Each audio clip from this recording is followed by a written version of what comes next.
Pintu teater 1 telah dibuka. Bagi Anda yang telah memiliki karcis, silakan memasuki ruangan teater.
Bismillahirrahmanirrahim. Assalamualaikum warahmatullahi wabarakatuh. Anak-anakku sekalian, pada pertemuan yang kedua ini kita akan membicarakan peningkatan produksi pangan dengan bioteknologi. Tetapi sebelum kita membahas materinya, maka terlebih dahulu saya memberikan apresiasi kepada anak-anakku sekalian yang telah mengerjakan tugas pertamanya 2 pekan yang lalu. Dan khusus untuk anak-anakku yang belum memasukkan tugas, saya harapkan pada pertemuan kedua ini dapat mengerjakan atau menyelesaikan tugas yang ada di tangan anakku sekalian. Pada pertemuan pertama itu kita membicarakan tentang peningkatan produksi pangan melalui revolusi hijau. Dan insya Allah pada pertemuan kali ini, pertemuan kedua untuk IPA Biologi, kita akan membicarakan peningkatan produksi pangan dengan bioteknologi. Ada 4 tujuan pembelajaran yang ingin kita capai pada pertemuan kali ini. Yang pertama, diharapkan setelah selesai pembelajaran ini, siswa diharapkan dapat menjelaskan tentang apa itu bioteknologi. Yang kedua, siswa dapat membedakan bioteknologi konvensional dengan bioteknologi modern. Yang ketiga, siswa dapat menyebutkan contoh manfaat fermentasi dalam bioteknologi konvensional. Dan yang terakhir, siswa diharapkan mampu menuliskan komponen utama dalam bioteknologi. Baik anak-anakku sekalian, yang pertama adalah pengertian bioteknologi. Bioteknologi adalah pemanfaatan mikroorganisme untuk menghasilkan barang atau jasa demi peningkatan dan kesejahteraan manusia. Itu pengertian yang umum. Selanjutnya, bioteknologi itu berasal dari dua kata, yaitu bios berarti hidup dan teknologi berarti metode ilmiah untuk mencapai tujuan praktis. Oleh karena itu, secara sederhana, bioteknologi dapat diartikan sebagai teknologi yang menyangkut makhluk hidup atau mikroorganisme. Kata mikroorganisme ini adalah berhubungan dengan makhluk hidup yang kecil. Mikro itu artinya kecil, organisme itu artinya hidup. Berarti mikroorganisme adalah makhluk hidup yang kecil.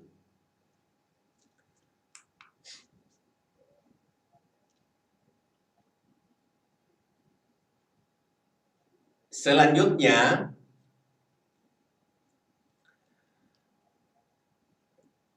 bioteknologi itu ada dua macam. Yang pertama adalah bioteknologi konvensional. Ini biasa dikatakan bioteknologi tradisional. Yang kedua, bioteknologi modern. Nah, apa perbedaan yang sederhana di antara kedua bioteknologi tersebut?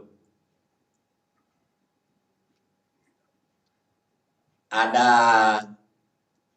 tabel perbedaan antara bioteknologi konvensional dengan bioteknologi modern.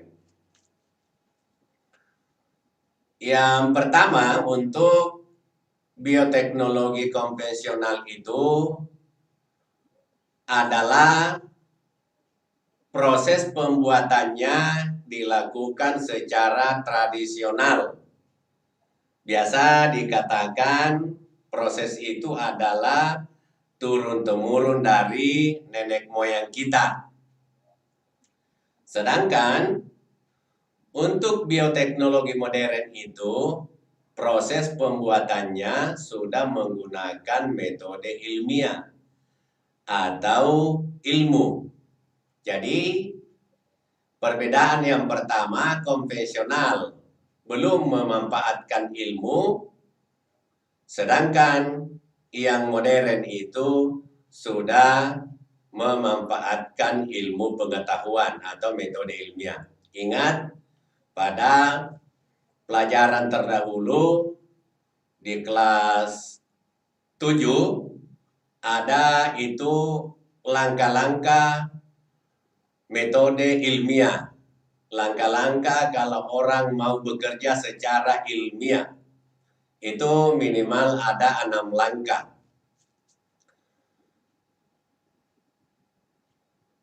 Selanjutnya, perbedaan yang kedua adalah untuk bioteknologi konvensional, hasilnya itu sangat terbatas. Sedangkan bioteknologi modern hasilnya sangat banyak karena sudah menggunakan mesin. Jadi,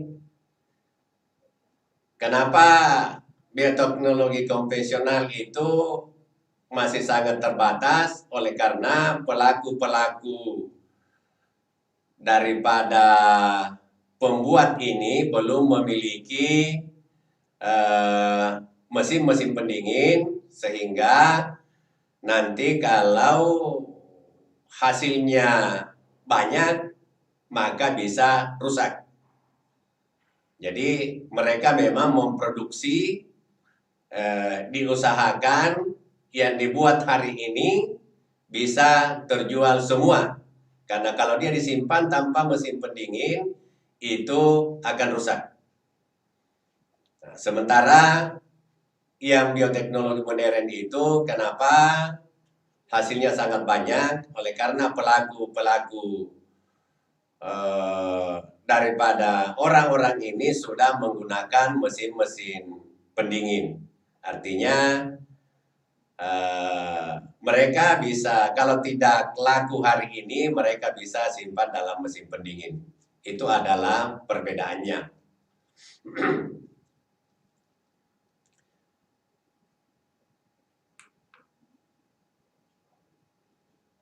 Selanjutnya,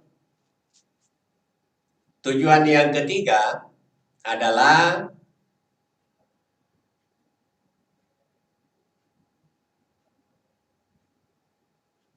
berhubungan dengan proses fermentasi dari beberapa bahan baku.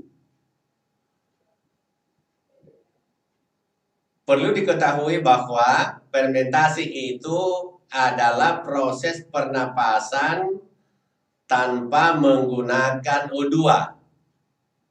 Ini biasa disebut dengan pernapasan anaerob. Jadi fermentasi adalah proses pernapasan tanpa menggunakan O2 atau biasa disebut pernapasan anaerob. Ada beberapa jenis mikroorganisme yang dapat bekerja pada beberapa bahan dan menghasilkan bahan yang lain. Contohnya, Lactobacillus bulgaricus, kemudian Streptococcus thermophilus. Kedua jenis mikroorganisme ini dapat mengubah susu menjadi yogurt. Yogurt ini adalah salah satu jenis bahan makanan yang memiliki nilai yang tinggi. Coba anakku sekalian perhatikan. Bahan bakunya cuma satu, yaitu susu. Mikroorganisme yang bekerja di situ ada 3. Lactobacillus bulgaricus, Streptococcus thermophilus, bekerja dalam satu bahan, yaitu susu. Menghasilkan satu jenis bahan, yaitu susu, yaitu yogurt. Apa artinya anakku sekalian? Bahwa satu jenis bahan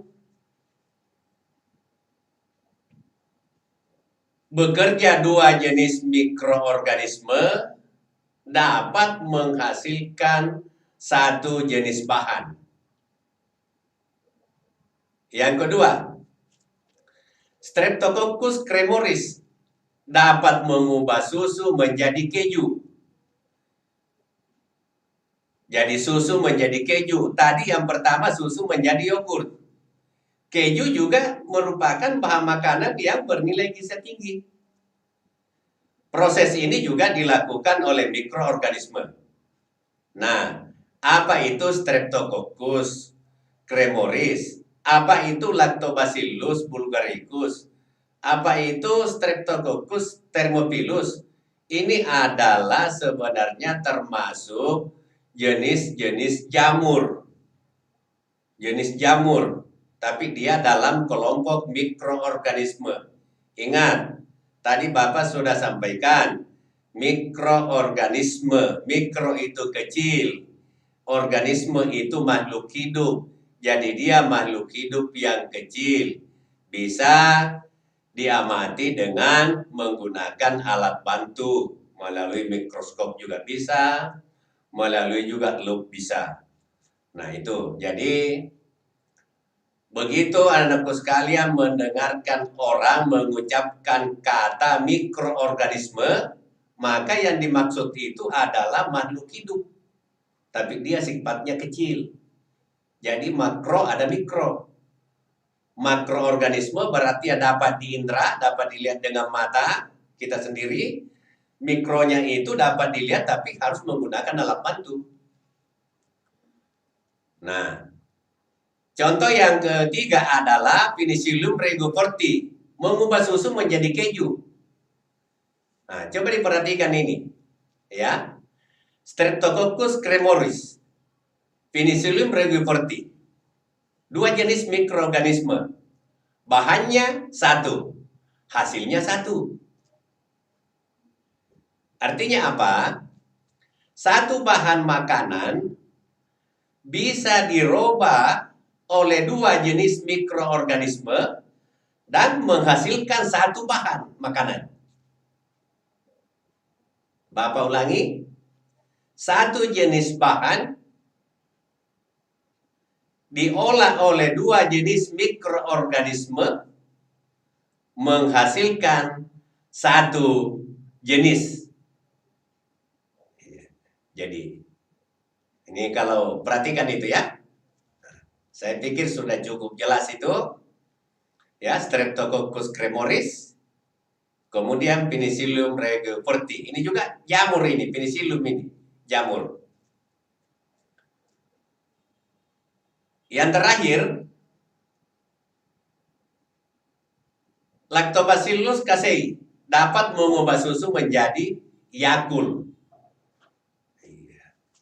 Nih,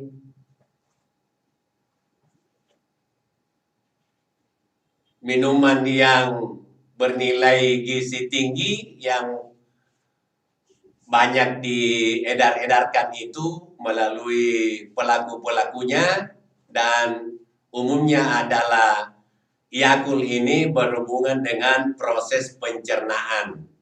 Oleh pelaku penjualnya biasa menyampaikan sama kita bahwa kalau kita mengkonsumsi ini Yakult, maka proses pencernaan dalam tubuh kita akan berjalan dengan baik. Anak-anakku sekalian, ini adalah beberapa contoh proses fermentasi bahan baku susu. Masih banyak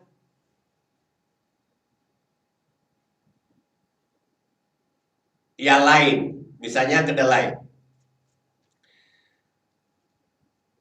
Aspergillus wenti, Aspergillus oryzae, Aspergillus soyae dapat mengubah kedelai menjadi kecap. Kembali lagi anak-anakku sekalian, 3 jenis makhluk hidup, 3 jenis mikroorganisme bekerja pada satu bahan, menghasilkan satu jenis bahan. Jadi kesimpulannya sama tadi. Satu bahan diolah oleh beberapa jenis mikroorganisme menghasilkan satu jenis. Jadi Aspergillus wenti, Aspergillus oryzae, Aspergillus soyae dapat mengubah kedelai menjadi kecap.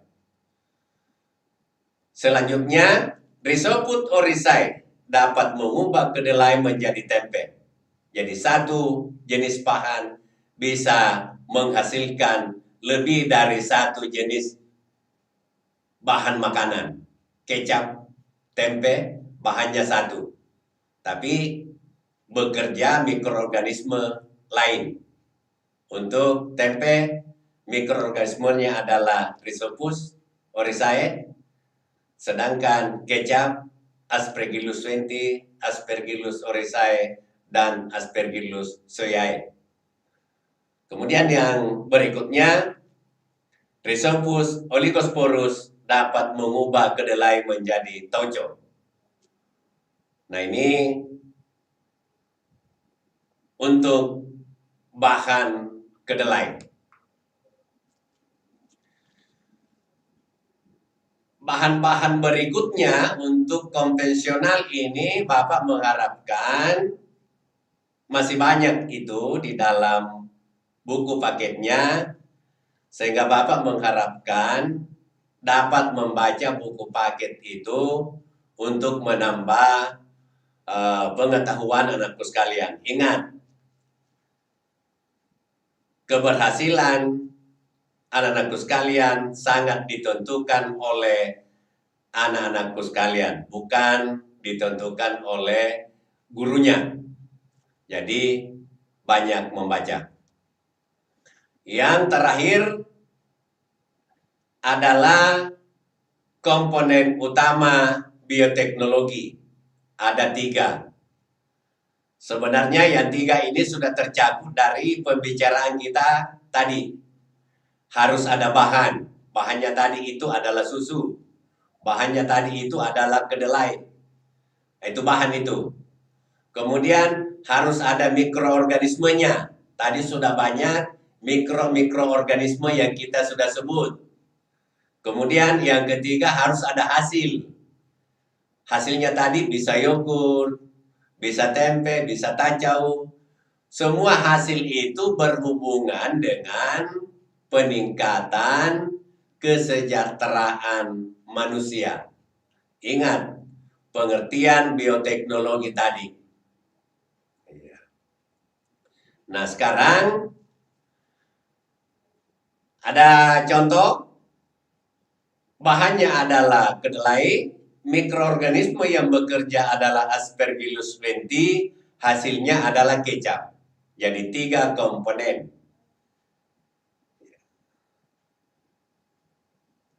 Sebenarnya kedelai ini juga sudah termasuk bahan makanan.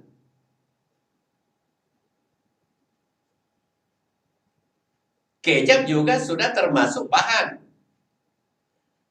Tetapi dia diproses di dalam mikroorganisme melalui pernapasan anaerob tanpa menggunakan O2. Proses perubahan bahan makanan itu bisa berubah menjadi bentuk bahan makanan yang lain. Jadi hasilnya lain, sekalipun kedua-duanya masuk kategori ya bahan makanan, kecap bahan makanan, tapi hasil dari proses. Kedelai juga sudah termasuk. Kita juga bisa makan kedelai bukan dalam bentuk kecap dan seterusnya. Nah, ini yang perlu dipahami anak-anakku sekalian, bahwa beberapa jenis mikroorganisme itu dapat melakukan perubahan bahan makanan menjadi bentuk bahan makanan yang lain. Yang terakhir, di dalam buku paket anak-anakku sekalian ada nama Louis Pasteur. Dia dikenal sebagai bapak mikrobiologi. Ya, kembali mikro kecil, biologi itu adalah ilmu hidup. Biologi itu hidup. Jadi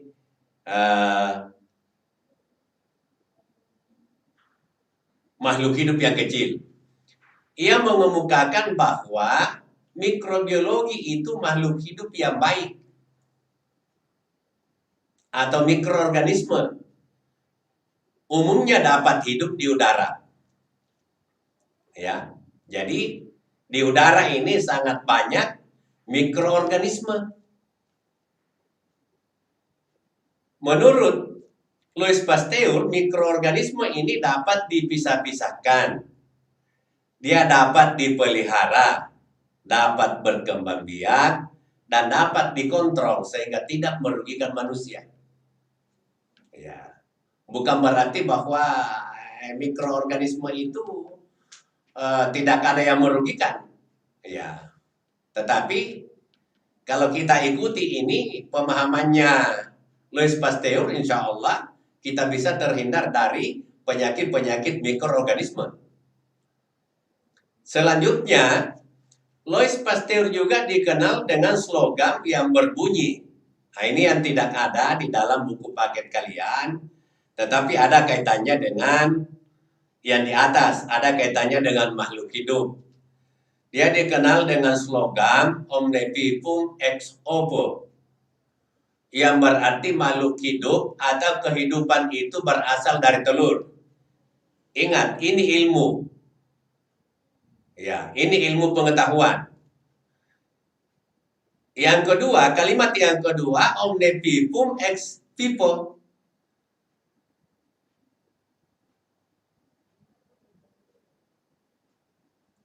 Telur berasal dari makhluk hidup.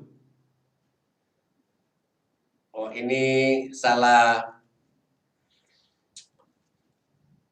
Seharusnya kalimatnya di sini omne ovum, bukan vivum lagi. Jadi kalimat yang pertama ini sudah benar, omne vivum ex ovo. Vivum itu makhluk hidup, ovo itu telur.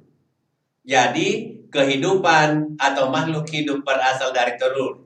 Kalimat yang kedua sedikit agak kurang bagus. Omne vivum bukan lagi vivum di situ sebenarnya. Dia omne ovum ex vivo.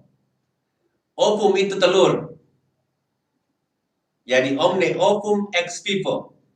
Telur berasal dari makhluk hidup. Anak-anakku sekalian, ini adalah teori yang sampai sekarang masih dipakai di seluruh dunia. Jadi kita tidak boleh terlalu cepat percaya dengan informasi-informasi dari luar. Pegang ini ilmu, bahwa semua makhluk hidup itu asalnya dari telur. Dan telur itu asalnya dari makhluk hidup. Contohnya, ayam.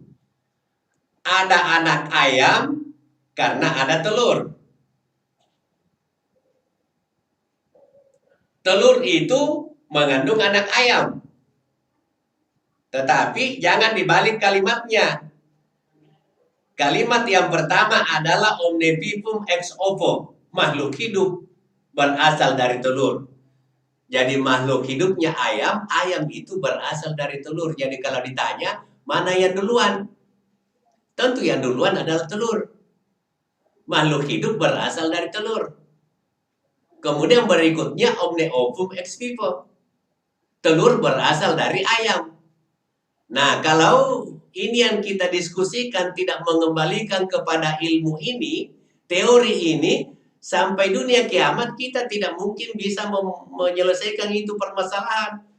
Tapi kalau kita kembalikan kepada teori ini, dan ini teori masih berlaku sampai sekarang, karena belum ada yang bisa patahkan ini teorinya Louis Pasteur, maka tentu kita pakai ini kalimat. Ya, saya pikir untuk pertemuan kedua ini cukup. Saya mengharapkan kepada anak-anakku sekalian, di dalam buku paket itu ada satu lagi yang tidak sempat kita bicarakan. Ini menyangkut masalah teknologi modern. Di dalam buku paket itu sudah cukup jelas, silakan dibaca. Dan harapannya Bapak adalah dapat menyelesaikan tugas LKPD-nya itu ya dengan melalui buku paketnya.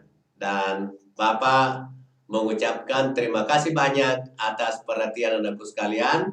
Terima kasih. Assalamualaikum warahmatullahi wabarakatuh.